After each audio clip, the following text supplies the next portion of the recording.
Everything you ever wanted to know about fluoride is covered in this exclusive PrisonPlanet.tv interview with Dr. Paul Connett, co-author of The Case Against Fluoride. He covers the history of fluoridation, the collusion of major industries to put certified toxic waste into your drinking water, why the government agencies refuse to conduct scientific studies, and how he and others across North America are trying to end this barbaric practice. You will never look at tap water the same way again. Hello, my name is Paul Connett, Professor Paul Connett. I taught chemistry for 23 years at St. Lawrence University in Canton, New York. My specialty was environmental chemistry and toxicology. Before that, I got my PhD in chemistry from Dartmouth and my undergraduate degree from Cambridge University in England. For 25 years, I was very much involved with waste management. 14 years ago, my wife persuaded me to get involved in the fluoridation debate. I didn't want to because I was very busy with these teaching chemistry and waste management. But my wife is very persuasive, and I looked at it. Up to that point, I thought the people opposed to fluoridation were a bunch of wackos. But when I started reading the literature, I was shocked and embarrassed. Embarrassed because I'd been persuaded that people opposed to fluoridation were a little strange, and shocked because some of the information there is extremely disturbing. For about 100 years, we know we're slow learners, for about 100 years, the phosphate fertilizer industry, which takes phosphate rock and heats it up with sulfuric acid to make soluble phosphate for fertilizers. The rock is not soluble, and to use it as fertilizer, you've got to make it into a soluble product.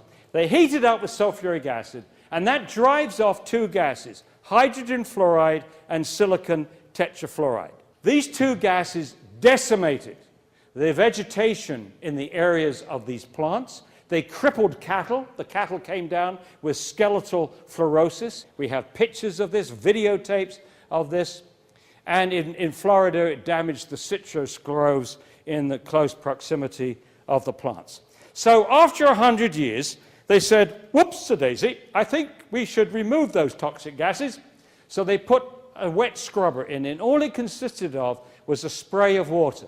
And that spray of water converts these toxic gases into a solution called hexafluorosilicic acid. And now Kafka takes over. I think the most important thing to recognize about fluoride is that it's extremely toxic. It is very active biologically, interfering with many basic biochemical processes, enzymes, G proteins, hydrogen bonds, and so on. So it shouldn't surprise us that there's a wide range of health effects that are attributed to fluoride.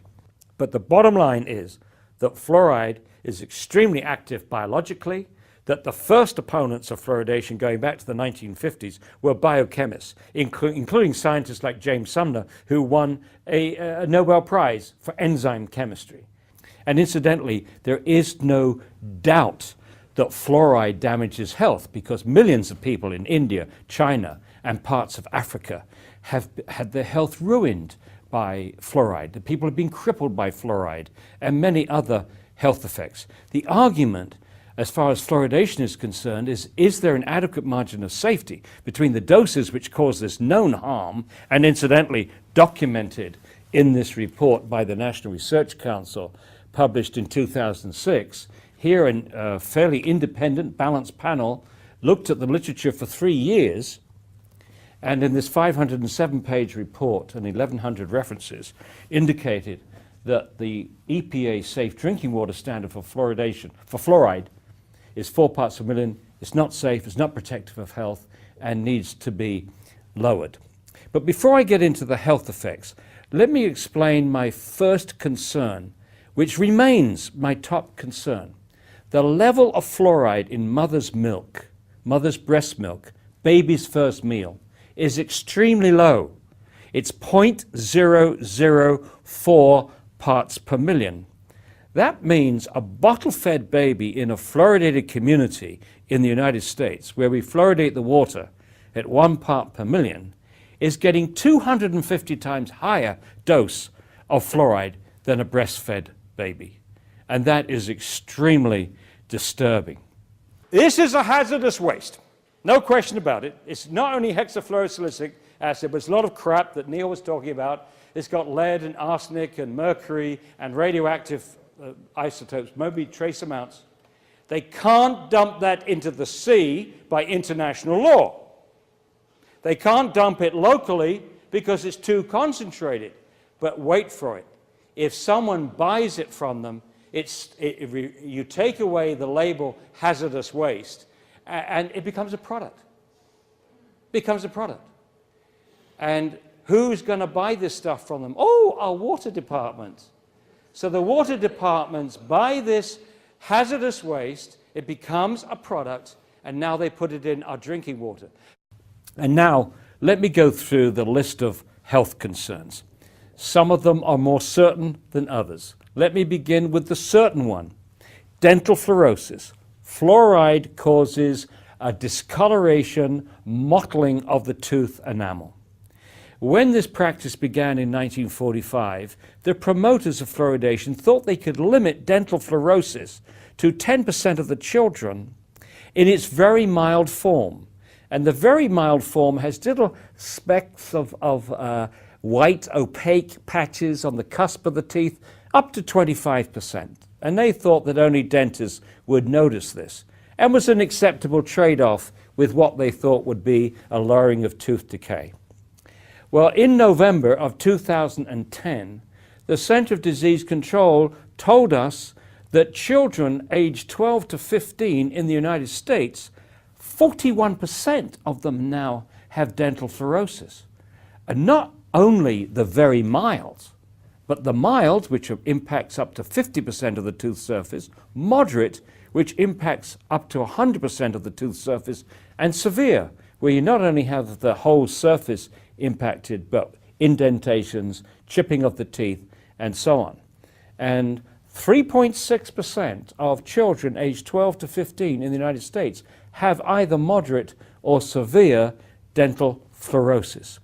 So that trade-off between lowering tooth decay and producing dental fluorosis, but holding it only to 10%, clearly was a failure. We have 4 times more dental fluorosis as intended and as desired. Our attitude is that when you see this dental fluorosis, it means the child has been overexposed to fluoride, and the question is, what other tissues have bone affected?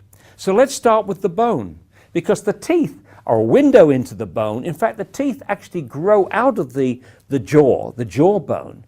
And by the time the permanent teeth have come out, the jawbone has been loaded up with fluoride.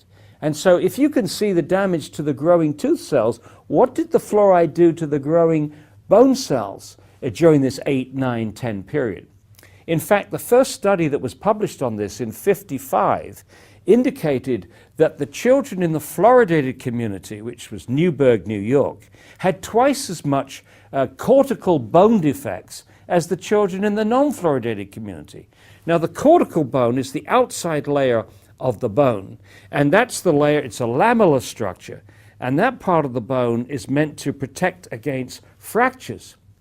And so the concern then is whether we're increasing bone fractures in children.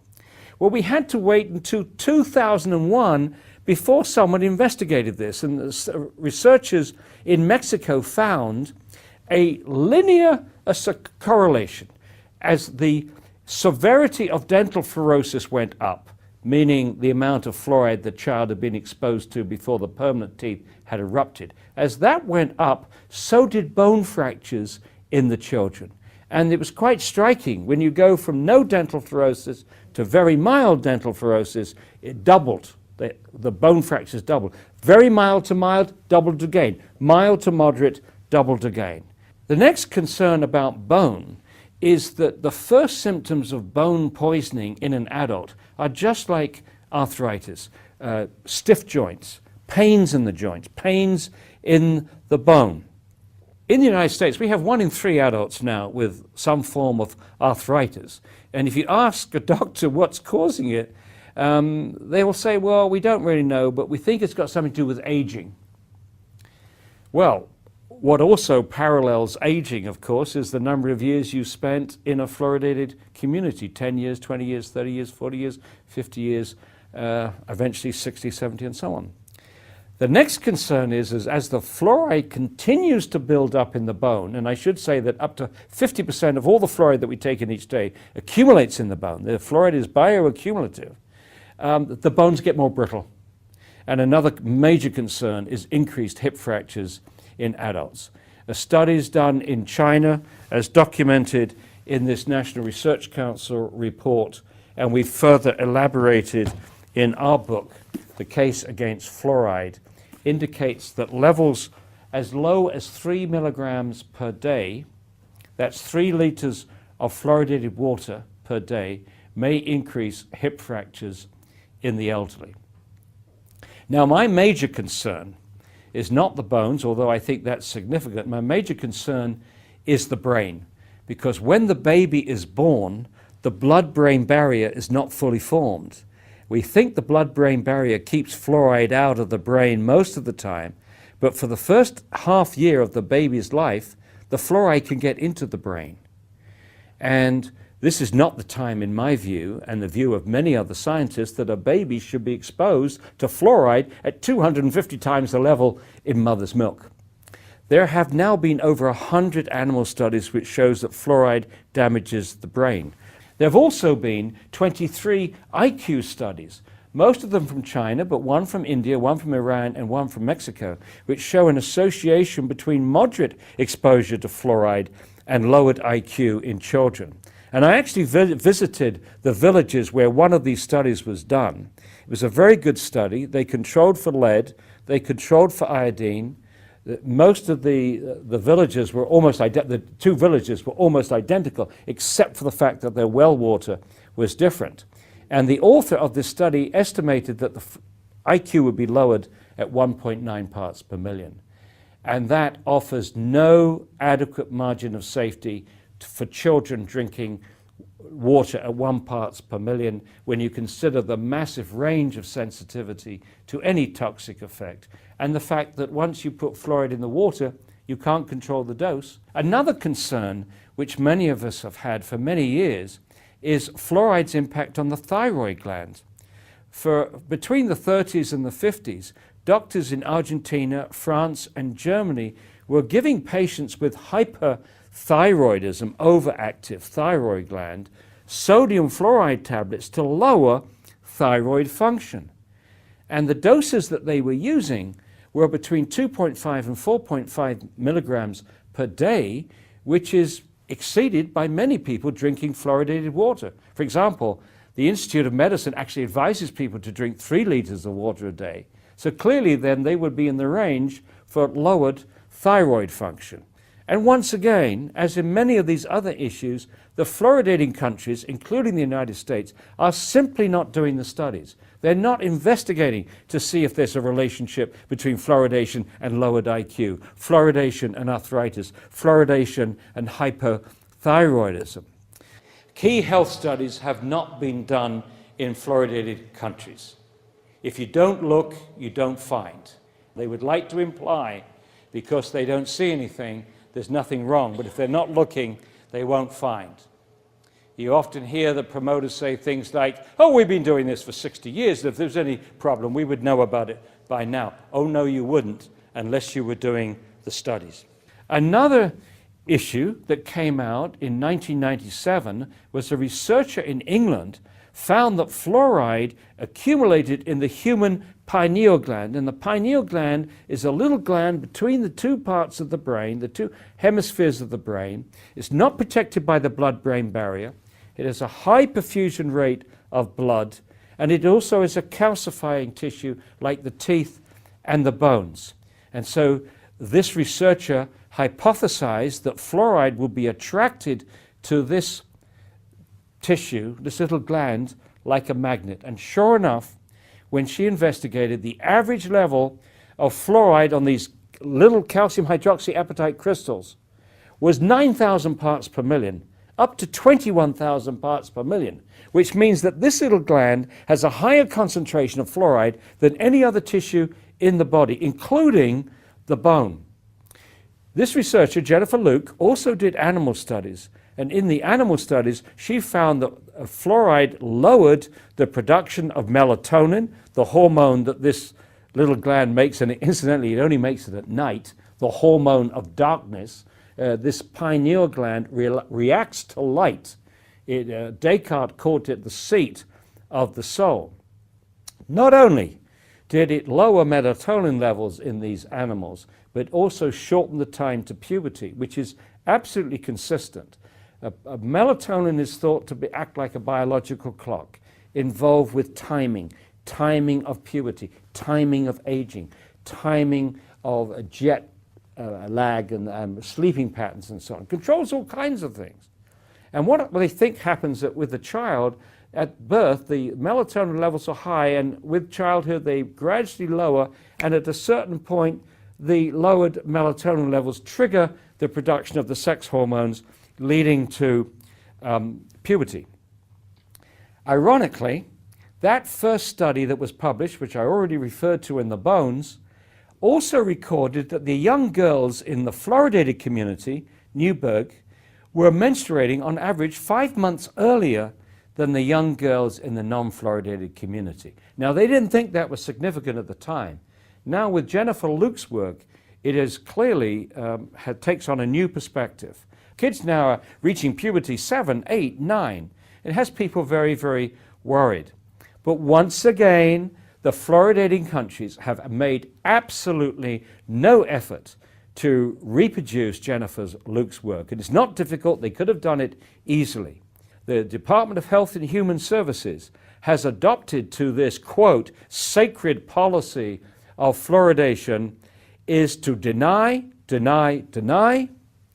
critique the methodologies, but don't attempt to reproduce the studies. If you don't look, you don't find.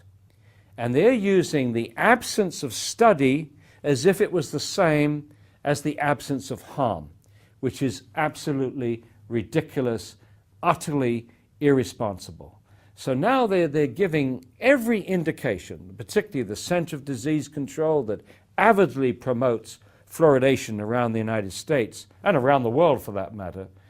The impression that they give is that it's more important now to protect this practice than to protect the health of the American people and our babies and our children.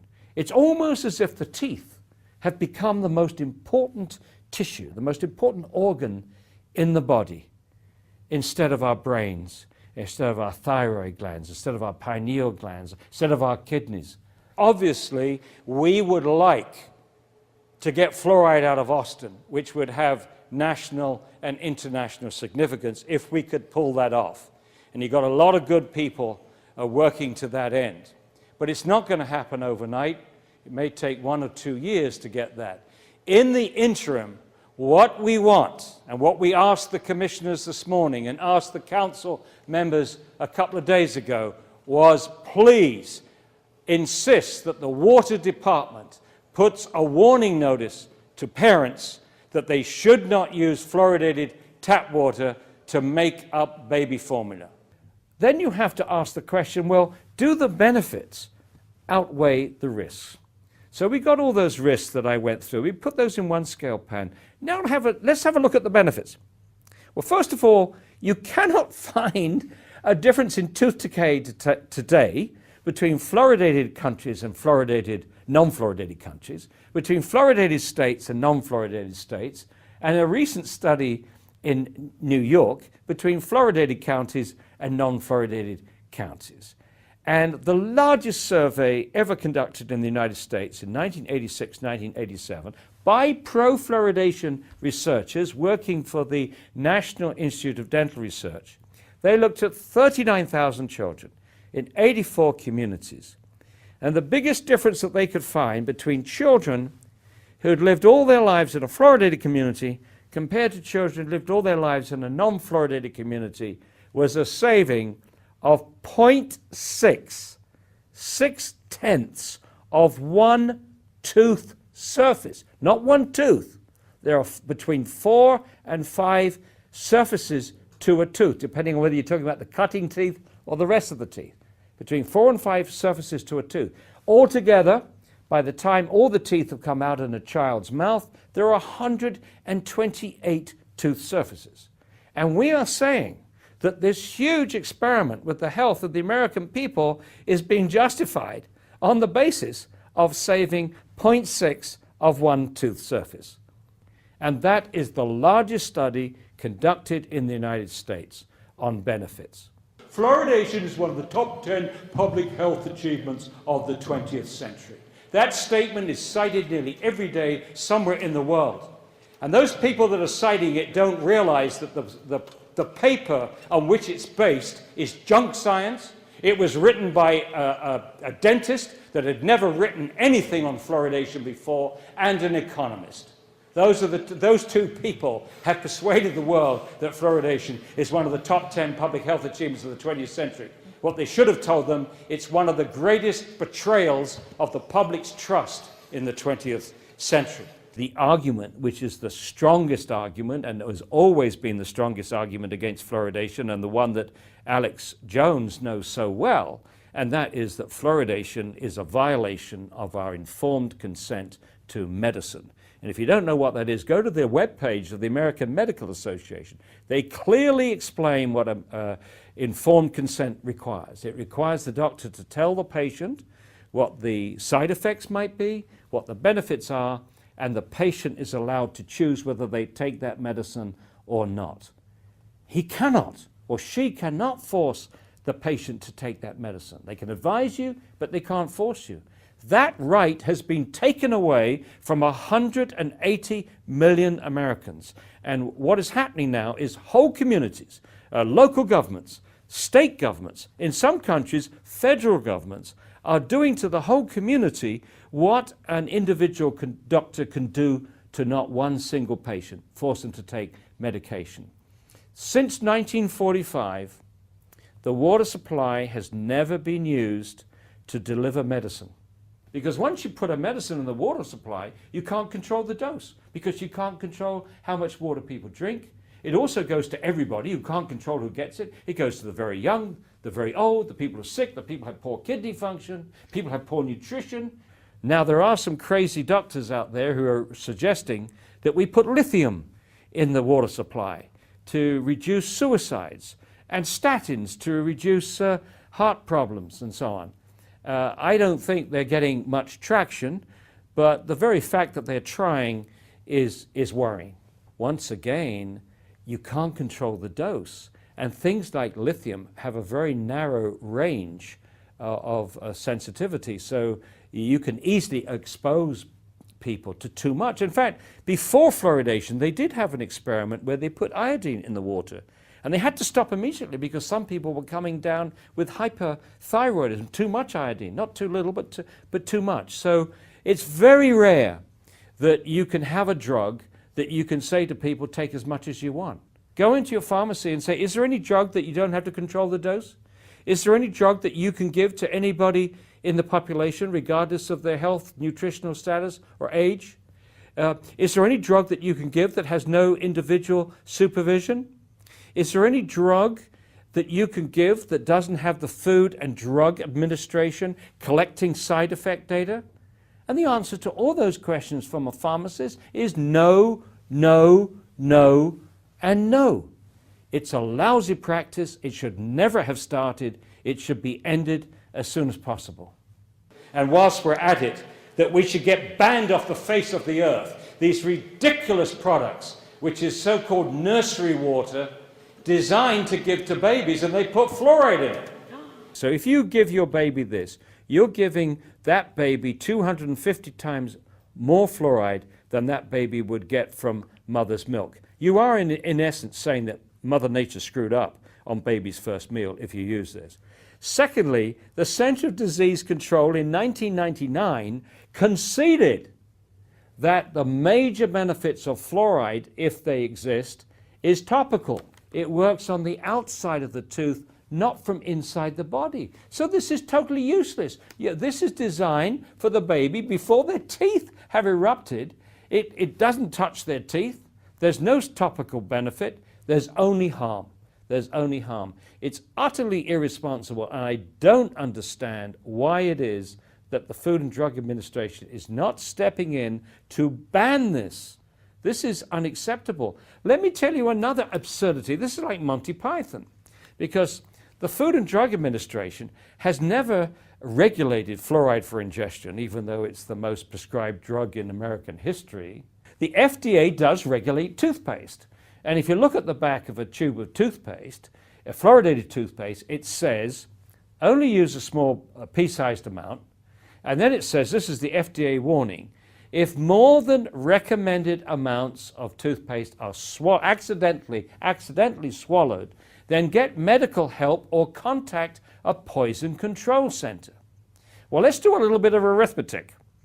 A pea-sized amount of fluoridated toothpaste contains about 1/4 of a milligram of fluoride.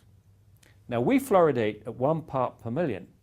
That's 1 milligram per liter. 1/4 of a milligram of fluoride would be in 1/4 liter of water, or 250 milliliters, or 1 large glass of water.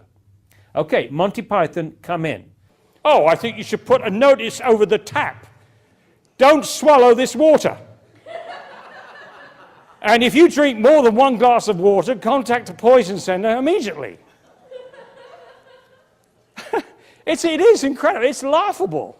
I have a theory. I haven't tested it, but I suspect that the individuals at the FDA that put that warning on the back of a tube of toothpaste probably outraged that they'd never been allowed to regulate fluoridated water for obvious reasons, that they weren't able to protect the health of the American people.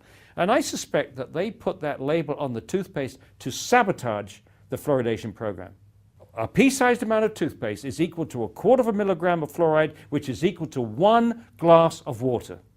In 2003, the United States Environmental Protection Agency asked the National Research Council to review its safe drinking water standard for water, which is 4 parts per million.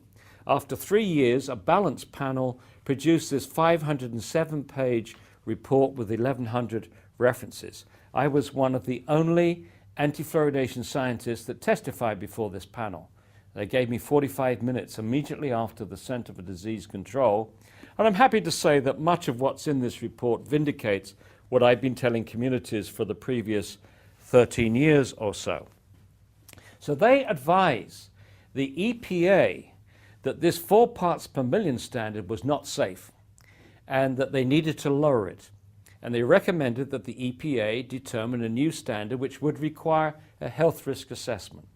Well, if you join the dots, they did all the work for the EPA here. If you join the dots and looked at the lowest levels which cause known harmful effects and apply an adequate margin of safety, the new safe drinking water standard goal, that's the science-based goal, would be less than 1 part per million. And that would end fluoridation just like that. Why then, after 4.5 years, has the EPA not joined these dots? Well, the answer is simple. They could easily do it. You could do it in a day or two. Robert Carton, a former EPA risk assessment specialist at the EPA, within a few weeks had written an article saying the new MCLG based upon this should be 0. But after 4.5 years, the EPA has not done this. Why? Because they know that if they come back with an MCLG less than 1 part per million, it will scuttle the fluoridation program. And they daren't do this because they've got the Department of Health and Human Services breathing down their necks. They daren't do it, and so just like industry, it's delay, delay, delay in this case. Now, the EPA scientists, on the other hand, that's the administrators, okay? The administrators, people at the top have made that decision. But the rank and file EPA scientists are opposed to fluoridation. The EPA scientists know that when that EPA standard of 4 parts per million was determined in 1986, the deck was rigged. They knew it. They knew it was a false standard. It was set at 4 parts per million for political reasons, not only to protect the fluoridation program, but also to save states like South Carolina spending a fortune removing natural fluoride. So it was artificially set too high at 4 parts per million. The unions that represent these EPA scientists, both in Washington and throughout the different regions, have on several occasions called for an end to water fluoridation. One of the things that the EPA scientists were able to secure is a supply of bottled water for their offices in Washington, D.C. So even though every citizen in Washington, D.C. is drinking fluoridated tap water, the EPA personnel in their headquarters are drinking bottled water, free of fluoride. We are seeing in this issue, along with other public health issues, a typical behavior of industry. When a report is issued by independent scientists indicating that something causes health problems, whether it's lead in gasoline or solvents or something causes health problems, a few months later, another study will come out with paid scientists paid by the tobacco industry or the chemical industry or the pharmaceutical industry, or somebody will come out with a study which is exactly opposite to that. Now, we had an outrageous example of that fairly recently when there was a furor about the fact that we were injecting, or the CDC was having doctors inject kids with vaccines containing thimerosal. Thimerosal is organic mercury, and it's absolute lunacy to inject into a baby's bloodstream organic mercury, which we know is a powerful neurotoxin. It caused Minamata disease, and the EPA and others are forever trying to regulate mercury emissions from power stations, crematoria, medical waste incinerators, trash incinerators, because of their concern that the mercury will go into the sediments of lakes, be converted into organic mercury, bioconcentrate up the aquatic food chain so that the large fish should not be eaten by pregnant women, because we're concerned about the organic mercury going into the fetus, the newborn baby, into the baby. And yet, here we are injecting organic mercury directly into a baby's bloodstream. Well, obviously, when people found out about that, there was fury. And what happened? A short while ago, they published a study that said, whoops, we think that organic mercury is good for a baby's brain. Absolute poppycock, utter nonsense. But we've seen the same thing with fluoride. There were studies which shows that fluoride increased hip fracture in the elderly. So they came back with studies which shows that fluoride actually protected the bones against hip fracture. We had a study which shows that osteosarcoma was increasing in fluoridated communities, and they came back with a study which says fluoridated water actually protects against osteosarcoma. That was actually made a front page article in the American Dental Association. Guess what? Do they have a conflict of interest or what? Front page of the American Dental Association. It's quite sickening, and I don't think that fluoridation is necessarily the most important issue. I think I can think of other environmental issues and other health issues which are more important. But this one is as easy as turning off a tap, the spigot in the waterworks. And the other reason why this is an important issue, which goes beyond fluoridation, it is a separation between honest science and public health policy. And that's not healthy. You don't have science when you don't have truth. So the moment someone fudges, that someone doesn't tell the truth, they're no longer a scientist. Their degrees should be taken away from them. And the moment you don't have honest science supporting public health policy, you are sowing seeds for a public distrust of the agencies that are protecting our health, protecting the environment. And I, for one, do not look forward to the day when the majority of the public do not trust the health agencies in this country. And if they didn't trust their government, they say, oh boy, is this euthanasia? Are they trying to get rid of us? Are they trying to limit the world's population? Are they using this as an excuse? We have to be able to trust our government health agencies. And the longer they persist in this nonsense of putting thimerosal into baby's bloodstream and forcing fluoridated water upon us, less and less trust will be there. Fluoridation emerged in the 1940s, and at that time there were many industries that were facing lawsuits for fluoride pollution. In fact, in the 1930s, the Department of Agriculture said that fluoride has caused more damage to agriculture than any other pollutant.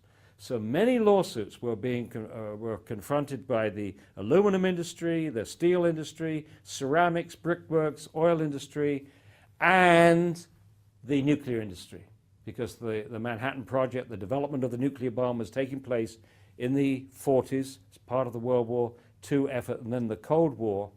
And to extract uranium, you need a huge quantity of fluoride to make uranium hexafluoride, which is a gas which you then can use to separate the isotopes, the lighter isotope from the heavy isotope, the fissionable uranium from the non-fissionable uranium. Huge buildings were used in Oak Ridge, Tennessee to do that. But in the process of generating this uranium hexafluoride, there was a lot of fluoride pollution in the area. And one of the places it took, this pollution took place was in deep water and near the boundary of Delaware and New Jersey. And farmers there had their peach orchards decimated by this fluoride and started legal action. And there was no question that the Manhattan Project was very, very concerned about lawsuits from fluoride pollution. No question at all. They were also concerned about the damage to the concentration behavior of the workers because they suspected it was a neurotoxin. The nuclear industry, the Manhattan Project, was involved in the designing of one of the key trials for fluoridation, the Newburgh-Kingston trial, which went from 1945 to 1955. The chairman of the panel that designed this study was Harold Hodge, who was the chief toxicologist of the Manhattan Project. And the Manhattan Project was collecting the data that they obtained, the health effects on children, or quote, the non-health effects on children, was being collected on a daily basis and sent to Rochester. And Harold Hodge not only was the chief toxicologist of the Manhattan Project, but after 1950 became the #1 toxicologist promoting the idea that fluoridation was completely safe. And there are pictures of him in front of a blackboard, writing on the blackboard, 1 part per million is safe. And we have no reason to delay the fluoridation of the drinking water. And I wonder how many people watching that TV commercial in the 1950s realize that this same man was part of the team that was injecting plutonium into the bloodstream of terminal patients without their knowledge. And some of them weren't even terminal. I mean, such dastardly behavior we associate with the Nazis. But this was done by the team, the Manhattan Project. So those people who think there are no conspiracies in the world, there is a documented conspiracy, a conspiracy to inject into the bloodstream of terminal patients plutonium for the purposes of scientific research. One of the veterinarians who pioneered the study of fluorosis in animals was Dr. Leonard Crook, professor of veterinary medicine at Cornell University. Sadly, he died this year. But before he died, he studied horses that were poisoned in Pagosa Springs, Colorado, the horses of Kathy and Wayne Justice. They have no children, so they poured love and affection on these horses you wouldn't believe. They won 52 awards, medals, ribbons, whatever they give for quarter horses. They won oodles of them. And then, unbeknownst to them, their water was fluoridated in Pagosa Springs. And the horses were drinking the water out of big tanks which were being fed by the municipal water supply. And gradually these horses developed the most dreadful conditions. They were lame, they had colic, which is very serious for a horse. So their whole skin became changed. There were all kinds of bloating and bubbling, and eventually 8 of these horses died. 4 dogs died. And during this whole process, they contacted Leonard Crook, who saw the pictures of the bones, the deformed hooves, the teeth, and they sent him bones. They actually dug up a horse, got its bones, sent him the bones. He analyzed them, and he said emphatically, based upon this information, the photographs, the history, and the fluoride measurements, and particularly the fluorosis of the teeth, there was no question that these horses had fluoride poisoning and died from fluoride. We do not consider dentists and doctors the enemy here. The enemy is the fact that they are not reading the literature. The only crime that they commit is telling the people it's safe and effective when they haven't read the literature. So it's a betrayal of trust from the top down, not from the bottom up. And so the doctors, just as they are betrayed by the American Medical Association, and the dentists are betrayed by the American Dental Association, and both have been betrayed by the Health and Human Services. Those doctors and dentists are betraying us, but they're very much at the end of 2 chains of command. And many of those bureaucrats in the middle do not challenge policy. If you've ever worked in a bureaucracy, you know to challenge policy is to risk your pension and your promotion and everything else, if you're perceived as a troublemaker. So once these decisions are made at the top, that decision, that policy filters out all across the country to the people that carry it out. Same with the American Water Works Association and all the water departments. The same with the American Dental Association. That feeds all its way down to all the local dental societies and dentists. So it's the people at the top that need the finger pointed at eventually. In the 70s, 2 scientists created a furor. Dr. Dean Burke, who was most famous in biochemistry for the famous Lineweaver-Burke plot, and Dr. John Yamayanis, a biochemist who worked for Chemical Abstracts. They got together and they looked at the cancer figures for 10 fluoridated cities and 10 non-fluoridated cities of a similar demography. And they found there was a higher cancer rates in the fluoridated cities. This generated a huge furor, and there are many attempts to discredit the studies and falsely accuse them of not controlling for age, sex, and so on. Now, what in the end it did was to trigger animal studies. The Congress, having listened to this furor, asked the National Toxicology Program to do animal studies. And eventually in 1990, those animal studies were published. And not only did those animal studies find an increase in bone cancer, osteosarcoma in the male rats, but also some other cancers, cancer of the liver and other tissues. And then when these went to government peer review, a lot of the cancer cases were taken out, ruled out. And this created considerable consternation from William Marcus, who was the chief toxicologist at the time of the Water Division. And he blew the whistle on this. He circulated memos. What are you doing here? You're downgrading these cancer studies. We've got the guy that discovered one of these cancers looking at the slide and saying, this is this rare cancer, and yet you've said it's not. And they sacked him. They fired him, William Marcus. They fired him. They had to reinstate him a couple of years later when it was shown that he was sacked under false pretenses.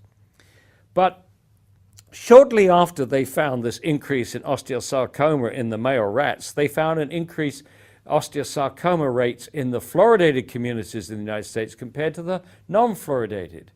And then another study in New Jersey that found the same thing. And then once again, we got the studies coming in which showed that fluoridation protected against osteosarcoma, and other studies that didn't find it. And the story kind of quietened down until 2001, where Elise Basson, a dentist, getting her doctorate at Harvard, did a very well-designed, robust study where she looked at osteosarcoma in young boys as a function of when they were exposed. And she found that when they were exposed to fluoridated water in their 6th, 7th, and 8th years, they had a 5 to 7-fold increased risk of developing osteosarcoma by the age of 20. Very important study. However, nobody heard about it. Her boss at Harvard, Chester Douglas, who is a consultant for Colgate and also a well-known promoter of fluoridation, who produced that study in 1991, which said that actually fluoridation is protective against osteosarcoma. So it's interesting that the National Institute of Health chose this man to finance studies on osteosarcoma. For the next 3 years after Bassin had successfully defended her doctoral thesis, he had 3 opportunities, Douglas, to tell his peers, tell the scientific community, tell the public that this finding had been found. Now, why was it important to do that? Well, osteosarcoma is frequently fatal.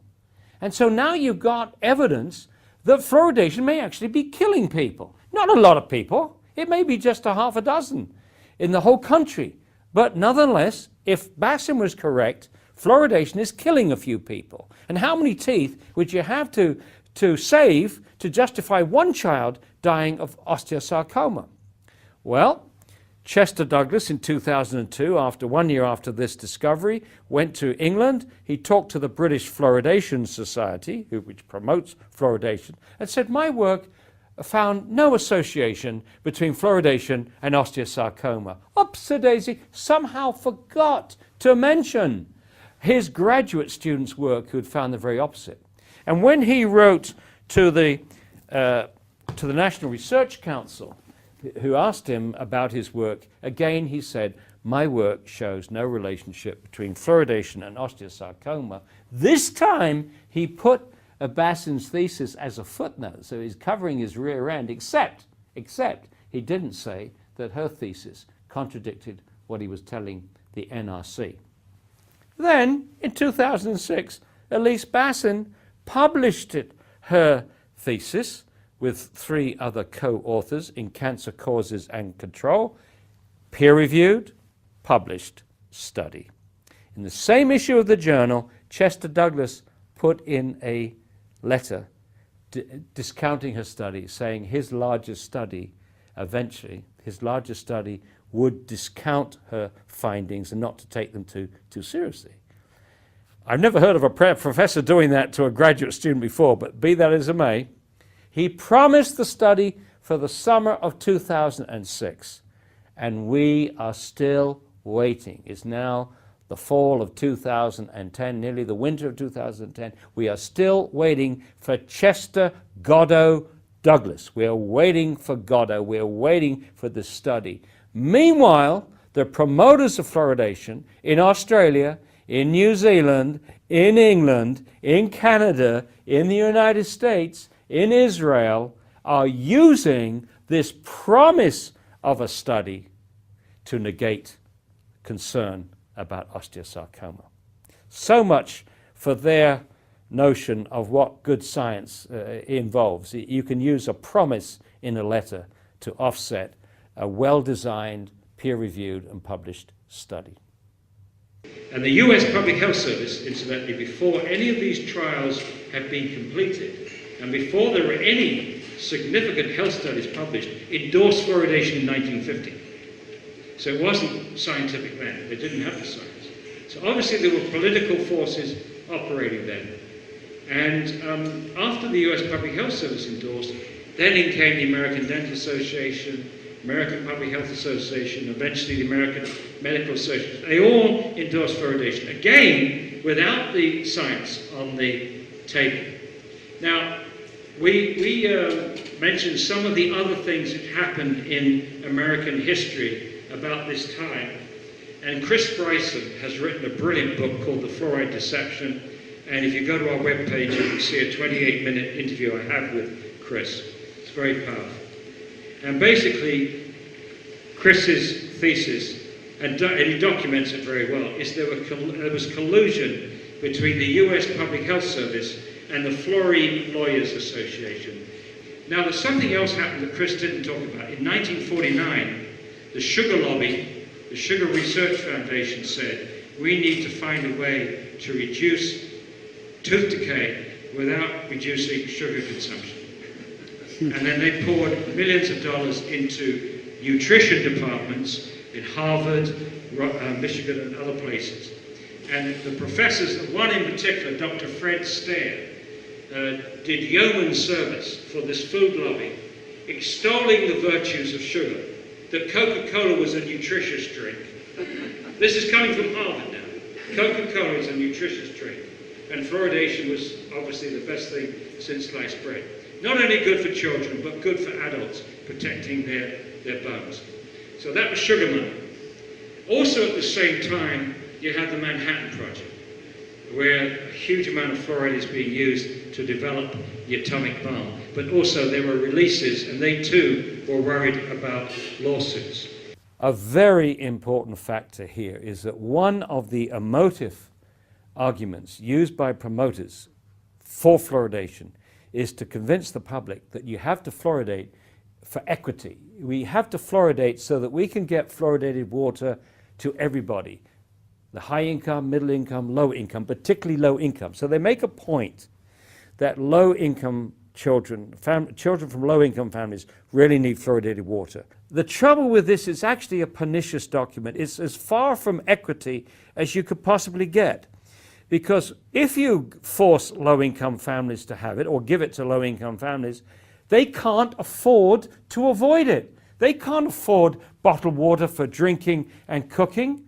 They can't afford reverse osmosis, and so they are trapped. So the very people that you think you're being nice to, you're trapping. The second thing is, we know very clearly from studies done in India and China, it's children with poor diet that are most vulnerable to fluoride's toxic effects. Children who have low vitamin intake, low minerals like very much calcium, magnesium, and low protein are very much more vulnerable to fluoride's toxic effects than children with a good diet. And unfortunately, you're more likely to find poor diets in low-income areas. Now, on top of that, there's another factor, and this particularly affects black children. Black children have a higher incidence of lactose intolerance. They can't drink milk or eat dairy products, which means that they have a low calcium intake. And we know, again from Indian studies, that calcium is, to a certain extent, a large excess of calcium is protective, to a certain extent, from fluoride's toxicity. So many black children do not have that benefit. And one of the places that this has shown up from the very beginning is that the dental fluorosis rates in black children is higher than in white children. And the latest report from the Centers for Disease Control confirms that fact. In fact, one of the highest cities in the United States for dental fluorosis is Atlanta, Georgia, which has a very high percentage of black families. The Bryson thesis is that this whole business of fluoridation was a way of changing the image of the worst air pollutant in those days to this nice benign substance that was safe enough to put on your teeth and put in your children's water and so on. And they had the help of the most brilliant public relations expert of all time, Edward Bernays, the father of public relations and propaganda in the United States. Absolutely incredible. Engineering consent began with Edward Bernays. So there are some of the things that were operating. And now I want to throw you a little tidbit, and then I'll give it to Ray. A little tidbit. One of the research teams that found that fluoride caused dental fluorosis was H.V. Churchill. He was the chief chemist for Alcoa, who produced a massive load of fluoride pollution. Okay, so then they found out that fluoride in water caused dental fluorosis. He phoned privately dentists in some of the towns, in one in particular, Messina, which had Alcoa plants, and found out that children there had dental fluorosis, even though the fluoride in the water was extremely low. Now, I'm only throwing this out. This is pure speculation. Now, pure speculation. There's nothing worse for industry than to have a telltale biomarker of one of its toxic pollutants.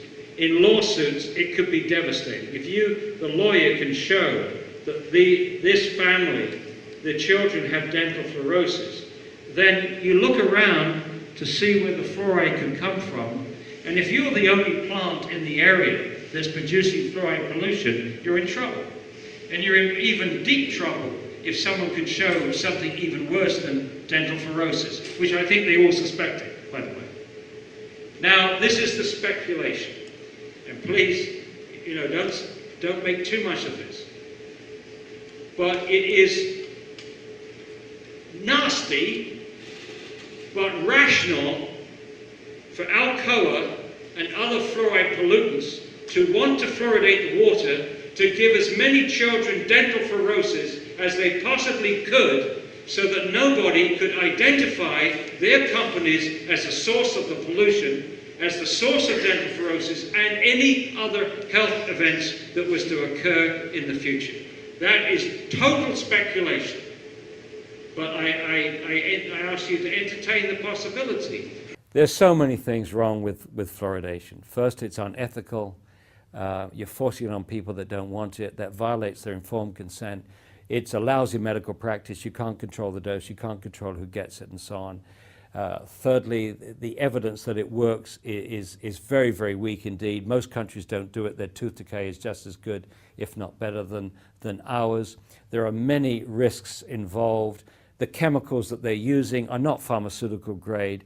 They're a hazardous waste material which hasn't been subjected to thorough toxicological testing. And what's more, it contains all kinds of contaminants from the same phosphate rock that they treat to get this material. It contains lead, it contains arsenic, it contains other toxic metals. It may even contain radioactive isotopes because they mine the same phosphate rock for uranium. If we just focus on one contaminant, arsenic, this means that we are knowingly adding a known carcinogen to the water supply. That's a no-no. The MCLG for arsenic is 0. The safe level for arsenic is 0. So we shouldn't be adding any arsenic to the water supply, but that inevitably happens if you're using a hazardous waste product. In the immediate term, we need to stop this nonsense of marketing fluoridated water, nursery water for babies, when it cannot do them any good at all, and it can only do them harm. Secondly, we need to get a warning to parents in their water bills not to use fluoridated tap water to make up formula, possibly also through the WIC program, because people living in apartments may not get a water bill. It may go to the landlord. So we need to get it to the health clinics and the WIC program. And finally, we need to demand a scientific response to our scientific arguments, and let's give them a year. If there has not been a scientific response, a thorough scientific response to this book within a year, that must be the signal for an overall demand from everybody. Not just us, but everybody should be demanding an end to this most foolish of practices, which to me is the biggest betrayal of the public trust of anything that we did in the 20th century. It's an anomaly that it continues into the 21st century. Visit Infowars.com and PrisonPlanet.com. When you're on the site, you can also tune in 24 hours a day to my daily radio broadcast. There's also a free iPhone app to listen to the syndicated radio show when and where you want.